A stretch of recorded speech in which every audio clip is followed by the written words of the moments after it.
काफी समय से आपने नोटिस किया होगा कि आईटी सेक्टर सुस्त पड़ा हुआ है। कोई खास रिजल्ट नहीं आ रहे थे, फ्यूचर आउटलुक भी इतना कोई खास नहीं था एंड ग्लोबल डिमांड भी काफी कम थी।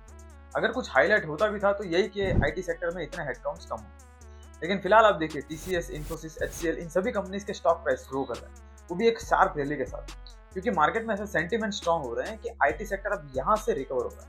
और जनरली ऐसे सेक्टर्स जिनका अस्तित्व एक इकोनॉमी के लिए बहुत मैटर करता है, लाइक आईटी सेक्टर, जिसके बिना एक देश चल नहीं सकता। आईबीईएफ की एक रिपोर्ट के अकॉर्डिंग FY 2025 में इंडियन जीडीपी में 10% कंट्रीब्यूशन सिर्फ आईटी सेक्टर के होने के चांसेस है।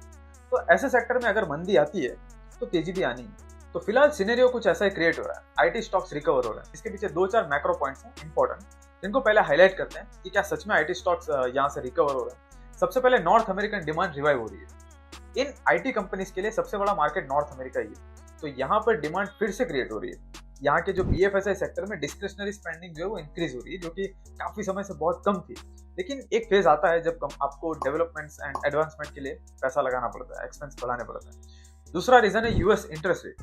इस साल की स्टार्टिंग से ही ये ट्रिगर हो रहा है कि अराउंड सितंबर यूएस में इंटरेस्ट रेट कट हो सकते हैं। अब इस बात को आधार देने के लिए कुछ मेजर सराउंडिंग्स भी क्रिएट हो चुके हैं, like balance in labour market, CPI inflation, जो कि एज पर गवर्नमेंट टारगेट 2% पर लाना है, जो कि ऑलमोस्ट 3% के आसपास आ चुका है। इसके अलावा अनएम्प्लॉयमेंट रेट यूएस में एफओएमसी के अकॉर्डिंग, एफओएमसी मतलब फेडरल ओपन मार्केट कमेटी, इनके टारगेट के ऊपर निकल चुका है। मतलब एफओएमसी ने एक टारगेट लिया है कि जो अनएम्प्लॉयमेंट है वो इस रेंज के अंदर रहना चाहिए, लेकिन ये इसको एक्सेप्ट कर चुका है। तो एम्प्लॉयमेंट को मेंटेन करने के लिए, इसे बढ़ाने के लिए फेडरल बैंक को रेट कर सकते हैं, क्योंकि इंटरेस्ट रेट कम होने से बोरोइंग कॉस्ट कम होगी एंड इकोनॉमिक एक्टिविटी बूस्ट होगी, जिससे कि एम्प्लॉयमेंट जनरेट हो सकता है। तो ये सारे कुछ रीजन थे जो कि फेड पर रेट कट करने के लिए प्रेशर क्रिएट करते हैं।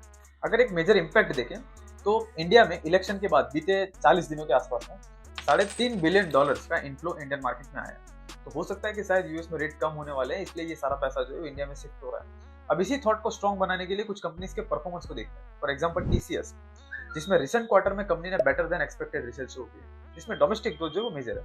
स्पेशली फ्रॉम बीएसएनएल से टीसीएस को अच्छा खासा रेवेन्यू ग्रोथ मिला, अच्छे खासे ऑर्डर्स मिले। तो रॉबस्ट डोमेस्टिक डिमांड ये मेन कारण है टीसीएस के लिए। अगेन इस चार्ट में आप देख सकते हैं कि FY 24 के लास्ट 3 क्वार्टर में कंपनी ने हेड काउंट्स यानी एम्प्लॉइज को कंटिन्यूअसली रिड्यूस किए, लेकिन इस रिसेंट क्वार्टर में मतलब FY 25 के फर्स्ट क्वार्टर में कंपनी ने एम्प्लॉइज बढ़ाए।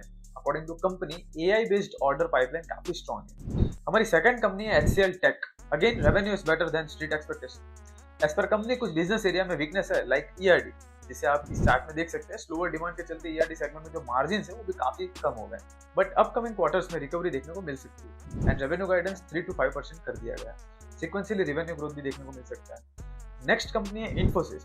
Same thing, revenue beats estimates. मतलब क्या है कि मार्केट ने स्लो डाउन के हिसाब से इन कंपनीज का एस्टिमेटेड रेवेन्यू निकाला था, लेकिन उन सारे एस्टिमेट्स को बीट कर दिया है सभी कंपनी। क्वार्टर 1 में कंपनी ने रेवेन्यू में अच्छी ग्रोथ दी, साथ ही मार्जिन भी इंक्रीज हुए।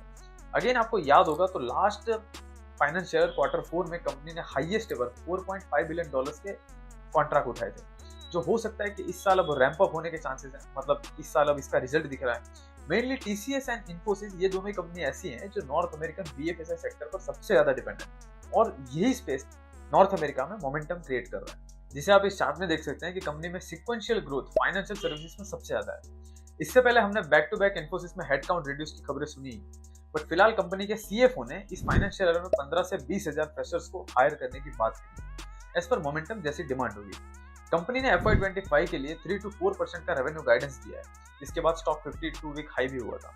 आउटस्टैंडिंग रिजल्ट देने वाली एक और कंपनी है टेक महिंद्रा, इसकी भी थोड़ी बात कर लेते हैं। इस चार्ट में आप देख सकते हैं कि कंपनी ने सिक्वेंशियली रेवेन्यू ग्रोथ शो किया है, जिसमें मोस्ट इंप्रेसिव कंपनी के मार्जिन है, जिसमें आप अच्छा खासा गैप अप देख सकते हैं, जिसे हम इस चार्ट में क्लैरिफाई भी कर सकते हैं। आप देख सकते हैं कि पिछले 4 क्वार्टर से कंपनी में ऑपरेटिंग मार्जिन लगातार इंप्रूव है।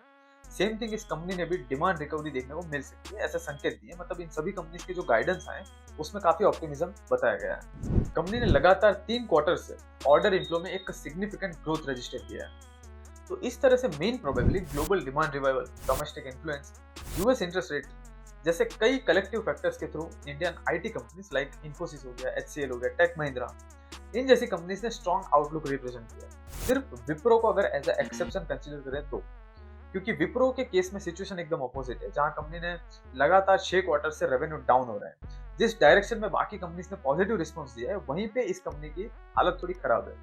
पीयर्स को मैच करने में अभी इस कंपनी को काफी टाइम लग सकता है। बाकी ओवरऑल जो आईटी सेक्टर में टेल विंड्स है वो काफी स्ट्रॉन्ग बताए जा रहे हैं। और जैसा कि हमने स्टार्टिंग में देखा कि एक वैल्यूएबल इंडस्ट्री ऊपर तो आना ही है एक दिन। इसीलिए अगर इस इंडस्ट्री से जुड़े अगर इंडस्ट्री लीडिंग स्टॉक्स में से कोई स्टॉक अगर अंडर वैल्यूड सिचुएशन में मिलता है तो वो एक अच्छी अपॉर्चुनिटी हो सकती है। बिफोर इन्वेस्टमेंट एक डीप एनालिसिस जरूर कीजिएगा एंड वैल्यूएशन को जरूर कंसीडर कीजिएगा। फाइनली अगर ये वीडियो आपको इन्फॉर्मेटिव लगा हो तो आप इस वीडियो को जरूर लाइक कीजिएगा एंड चैनल को सब्सक्राइब कीजिएगा।